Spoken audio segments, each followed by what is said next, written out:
This old truck doesn't look like much, slightly dented and needing a wash. But this Ford is actually much more.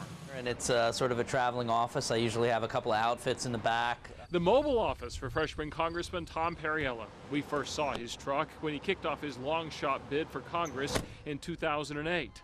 A lot has changed since then. Perriello won the tightest House race in the entire country, and he's spent the last 18 months at the center of huge political fights: healthcare reform, financial regulation, bailouts, and cap and trade. In terms of the cost of prescription drugs, Through it all, Tom Perriello came home almost every weekend, holding more town hall meetings last year than any other member of Congress. I think it's my job. I mean, my job is to be out meeting with constituents, reporting back on the things I've done, hearing from folks about what's on their minds. And he got an earful. Is that anger justified at Washington right now? I think people have every right to be upset right now about this economy, and whether you blame one president or another president, I think our problems go deeper than that. I think we need to look deeper to a culture of instant gratification, to 20 years of us spending money we didn't have. I think a lot of people elected the Democrats in large majorities to get things done, and they're angry that they have not seen enough progress. Is that justified? Well, I mean, people are upset that we've done too much and that we haven't done enough. Perriello has heard it all as he makes the rounds of the district. Just about every day, people try to treat me like I'm a saint and a savior and like I'm the devil himself. But none of it slows him down. Crisscrossing South Side and Central Virginia, he jokingly calls Route 29 his my driveway, pretty much from 66 down to the North Carolina border. And on this day, it was off to the Vanderhyde Dairy Farm.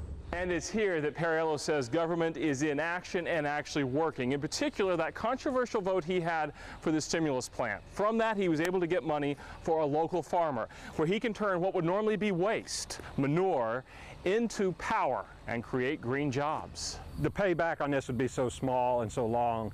You know, I would never attempt this without the stimulus money. Roy Vanderhyde is one of the farm's owners. Do you give a lot of the credit for what you were able to do here to Perriello?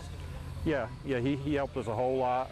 He came out here, you know, he listened to what our needs were. And here's an example where we're helping our farmers who work harder than anyone else to make sure they will outcompete the world in the 10 or 20 years ahead. Perriello believes that so much, it even made it into his first campaign ad. I fought to add new jobs at dairy farms. Does it really show what your passion is, that ad?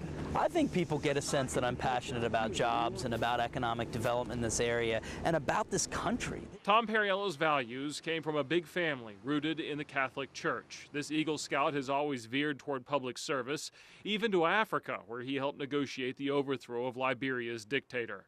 Always ready for the next fight if he believes in it. And I am one who's willing to make painful choices and maybe even put my political life on the line. You know, there are things far more important to me than my political life, and that includes my values, my sense of protecting this country.